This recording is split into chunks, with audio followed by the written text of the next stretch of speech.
अब देखते हैं वृत्तीय गति क्या है।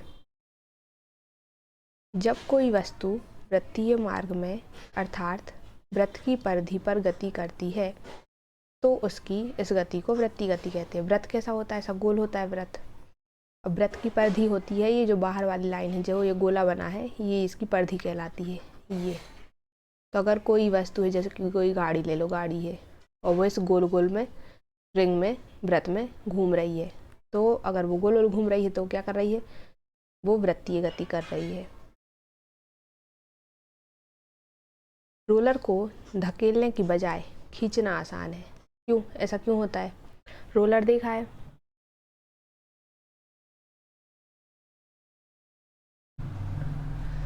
रोलर ऐसा होता है सिलेंडर के जैसा, ठीक है, ऐसा सिलेंडर जैसा। अब सिलेंडर को अगर हम ज़मीन में तिरछा डाल दें तो क्या होगा? अगर हम उसको खींचेंगे ऐसे ही ज़मीन में खिसकाएंगे तो क्या होगा? वो नहीं खींचेगा, उसमें ज़्यादा मेहनत लगानी होगी। लेकिन अगर हम उसको गोल गोल धक्का मारते जाएं तो वो गोल गोल घूमता हुआ आगे बढ़ता जाएगा। ये आसान है। तो ऐसा क्यों है? तो जब रोलर को धकेला या खींचा जाता है तो उस पर क्या लगता है? बल लगता है। अब बल आरोपित की जाती है तो इस बल को दो घटकों में हम प्राप्त कर सकते हैं। बल कैसा लगेगा?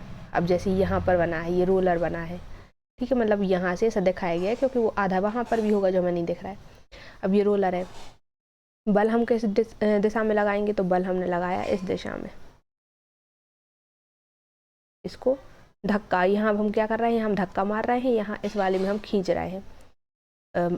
तो हम क्या करेंगे? यहाँ पर हम इसको धक्का मार रहे हैं। धक्के में क्या होगा? जब हम बल इस साइड लगा रहे हैं, यहाँ हम बल लगा रहे हैं, तो बल के दो घटक हो जाएंगे। एक होता है बल का क्षैतिज घटक जो कि थीटा के साथ बनेगा तो एफ कॉस थीटा कहलाएगा, और जो थीटा के साथ नहीं बनेगा ऊर्ध्वाधर घटक, वो हो जाएगा एफ साइन थीटा। तो यहाँ पर एफ साइन थीटा हमारा ये वाला हो जाएगा, क्योंकि अगर यहाँ थीटा है, ये बल लग रहा है, और यहाँ पर एंगल थीटा है क्योंकि यहाँ पर हम खड़े तो यहाँ से हम बल लगा रहे हैं, तो जो जहाँ थीटा रहेगा वो हो जाएगा हमारा एफ कॉस थीटा, क्षैतिज घटक सीधी लाइन में लग रहा है, और जो नीचे साइड लग रहा है ऊर्ध्वाधर में वो हो जाएगा एफ साइन थीटा।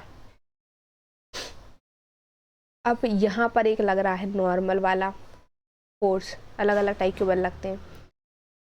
यहाँ वाला हो गया हमारा एफ साइन थीटा, यहाँ वाला एफ कॉस थीटा, यहाँ वाला आर, और यहाँ वाला जो है नीचे वाला ये होता है इसका भार डब्ल्यू। तो ये इसके कारण बल लग रहा है, इसके भार के कारण ज़मीन में। अब ये दूसरी वाली कंडीशन है जिसमें हम इसको बल को मतलब जो रोलर है उसको इस साइड खींच रहे हैं, तो यहाँ एफ हो गया। अब ये वाला जो एंगल है ये थीटा के साथ बन रहा है तो हो जाएगा ये वाला बल एफ कॉस थीटा, इसका क्षैतिज घटक, और ये हो जाएगा एफ साइन थीटा, इसका ऊर्ध्वाधर घटक। यहाँ पर फिर से लगेगा हमारा डब्लू, और यहाँ पर हमारा आर, आर को कहते हैं नॉर्मल। अब है रोलर को धकेलते समय ऊर्ध्वाधर घटक एफ साइन थीटा उसे भारी बना देता है, क्योंकि वो नीचे साइड लग रहा है तो वो भारी रहेगा, जबकि खींचते समय ऊर्ध्वाधर घटक एफ साइन थीटा रोलर को हल्का बना देता है।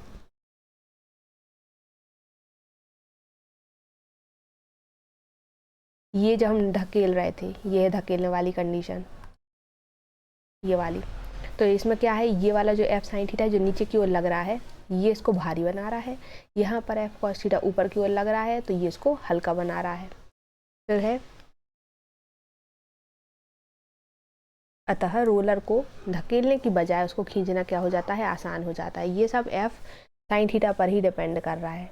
अगर साइन थीटा ऊपर की साइड लग रहा है मतलब आसान है, साइन थीटा नीचे की साइड लग रहा है तो वो कठिन हो जाएगा।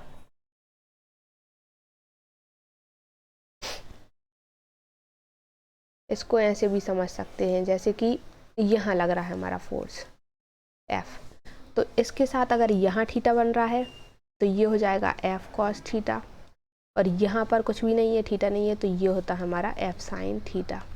अगर अब हम दूसरी कंडीशन मान लेते हैं, फोर्स ऐसा लग रहा है, ठीक है, और यहाँ पर हमारा थीटा बन रहा है, तो ये हो जाएगा एफ कॉस थीटा, और यहाँ हो जाएगा एफ साइन थीटा अगर ये एफ है तो।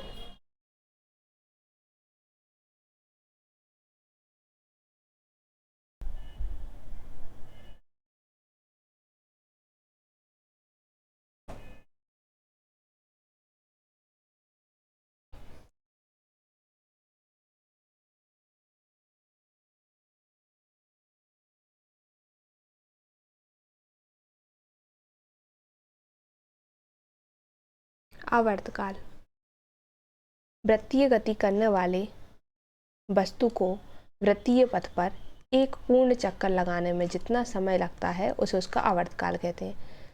तो अभी जो हमारी जैसे मोटरसाइकिल है, ठीक है, वृत्त एक गोले गोले वाले मार्ग में घूम रही है, वृत्तीय मार्ग में घूम रही है, तो उसको यहाँ से यहाँ तक यहीं से स्टार्ट करा और इसी पॉइंट तक फिर से आने में एक चक्कर लग गया, तो एक चक्कर में उसको कितना टाइम लगेगा, वो कहलाता है आवर्तकाल। आवृत्ति क्या कहलाएगी? वृत्तीय गति करने वाली वस्तु प्रति एकांक समय में जितनी परिक्रमा पूर्ण कर लेती है उसे उसकी आवृत्ति कहते हैं। तो एकांक समय में मतलब यहाँ से लेके यहाँ तक, अब एकांक समय यहाँ पर कुछ भी हो सकता है, हमने यहाँ 1 सेकंड लिया हो या फिर 1 मिनट, तो जितना भी, या फिर 1 घंटा भी हो सकता है। तो ऐसे वाले टाइम में उस गाड़ी हो सकती है, साइकिल हो सकती है, कुछ भी हो सकती है, तो उसने यहाँ से यहाँ तक कितना चक्कर पूरा कर लिया। हो सकता है उसने 1 मिनट में 10 चक्कर लगा लिए हो या 1 सेकंड में उसने आधा चक्कर लगाया हो, तो वो उसकी आवृत्ति कहलाएगी। इसे न्यू से, ये भी जैसा बनता है ऐसा न्यू, इससे प्रदर्शित करते हैं न्यू। इसका एसआई पद्धति में मात्रक होता है हर्ट्ज, इसको हर्ट्ज बोलेंगे, तथा इसका मात्रक चक्र प्रति सेकंड CPS होता है, तो इसको हर्ट्ज ही बोलेंगे, हर्ट्ज ज़्यादा मेन यूज़ होता है। ये है, तो ये हो गया आवृत्ति।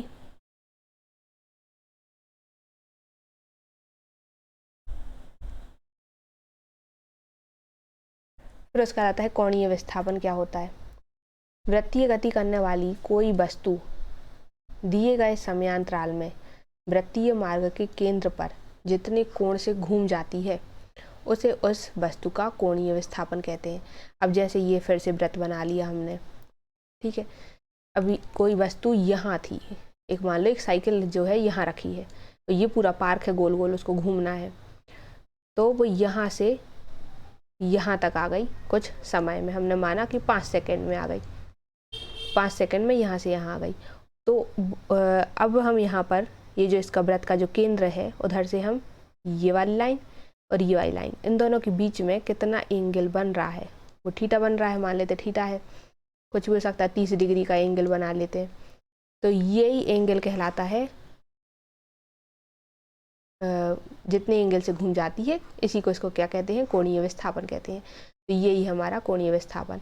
अब यहाँ जो हमने थीटा बनाए, यही अगर छोटे से मान लेते कि डेल थीटा है, तो डेल थीटा बराबर इसका फॉर्मूला होता है डेल एस अपॉन आर। अब डेल एस क्या होगा, तो यहाँ से यहाँ तक की चली गई दूरी, यहाँ से यहाँ तक की चली गई दूरी, वो कितनी दूरी चला, तो डेल एस चला, और उसकी त्रिज्या क्या है इस वृत्त की, स्मॉल आर है, और यहाँ हमारा डेल थीटा, ये वाला डेल थीटा है।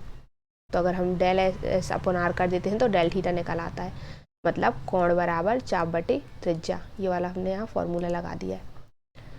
और इसका विस्थापन मात्रक होता है रेडियन, रेडियन स्टेरेडियन, ये हमने पढ़ा है, तो ये कोणीय विस्थापन के लिए होता है रेडियन। अब उसके बाद कोणीय संवेग क्या होता है, तो संवेग हमें पता है P बराबर क्या होता है mv। ये कब होता है, जब कोई वस्तु सीधी रेखा में चलती है, लेकिन अगर वही वस्तु गोल गोल चलने लगे तो उसका क्या कहेंगे, कोणीय संवेग कहेंगे। समय के साथ कोणीय विस्थापन में परिवर्तन की दर को कोणीय वेग कहते हैं। तो ये समय के साथ जितना विस्थापित हो रही है यहाँ थोड़ी, और फिर यहाँ तक और चल लिया, उसने विस्थापन कर लिया, आगे जाती गई, तो इसी को कहेंगे हम कोणीय वेग। कोणीय वेग बराबर कोणीय विस्थापन बटे समय अंतराल। अब कोणीय वेग को लिखते हैं ओमेगा से, ये ओमेगा ऐसा डब्ल्यू जैसा बनता है, ओमेगा, ओमेगा बराबर होता है del theta upon del T, थोड़ा सा विस्थापन थोड़ा सा समय। तो यहाँ हमने इसका मात्रक है रेडियन पर सेकेंड।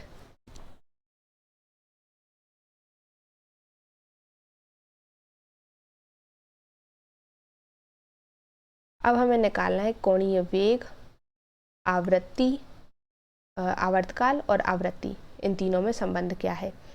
कोणीय वेग इसको हम v लिखेंगे, आवृत्ति नहीं आवर्तकाल इसको हम t लिखेंगे और आवृत्ति को हम न्यू लिखेंगे। अब इन तीनों में यहाँ आएगा ओमेगा। अब इन तीनों में बताना है हमें कि संबंध क्या है। तो मानव वृत्तीय गति करने वाली वस्तु का कोणीय वेग ओमेगा, आवर्त काल t और आवृत्ति है न्यू। अब वृत्तीय गति करने वाली वस्तु एक चक्कर कितने उसमें लगा लेती है, 2 पाई रेडियन कोण घूम जाती है। 2 पाई रेडियन हमने क्यों बोला, क्योंकि जब कोई वस्तु अगर एक पूरा चक्कर लगाती है मतलब उसने 360 डिग्री घूम लिया, और 360 डिग्री, अब 180 डिग्री को हम बोलते हैं पाई और 360 इसका डबल है तो 360 को बोलेंगे 2 पाई, इसलिए हम यहाँ बोलते हैं 2 पाई रेडियन इसने कोण घूम लिया।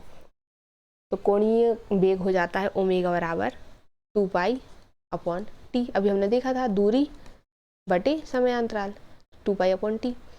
अब यहाँ से और जो न्यू होता है, जो हमारी आवृत्ति होती है वो होता है 1 बटे आवर्तकाल। तो हमने यहाँ ये वाला फॉर्मूला लगा दिया। अब 1 बटे टी यहाँ दिख रहा है, यहाँ पर है ये लिखा 1 बटे टी, तो इसको लिख दिया ओमेगा बराबर 2 पाई और 1 बटे टी को कितना लिख लिया 1 अपॉन टी को न्यू, तो 2 पाई न्यू। तो ओमेगा बराबर 2 पाई न्यू हमारा पास आ गया इन तीनों का रिलेशन।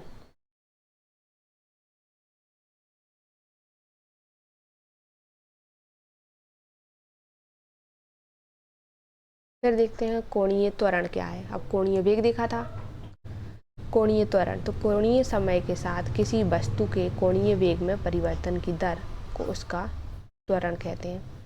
इसे ऐसा अल्फा से प्रदर्शित करते हैं। कोणीय त्वरण कोणीय वेग में परिवर्तन बटे समयांतराल। अब अल्फा जो है यहाँ पर ए बी लिख लेते हैं, ए बी बराबर delta omega upon delta T, इसको कहेंगे एवरेज ए भी। अब तात्क्षणिक कोणीय संवेग क्या होता है, मतलब बिल्कुल थोड़े से समय के लिए एकदम से होने वाला कोणीय संवेग, बिल्कुल मतलब जैसे कि कोई वस्तु यहाँ से घूम रही है तो घूमते घूमते क्या हो गया, जैसे वो यहाँ से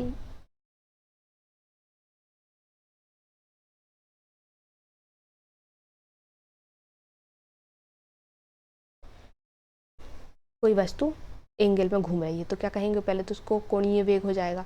अब त्वरण क्या होता है, जब वो उसमें जो उसका वेग है वो एकदम से बढ़ जाए, समय के लिए कुछ समय के लिए बढ़ जाए या फिर घट जाए, तो वो त्वरण हो जाता है।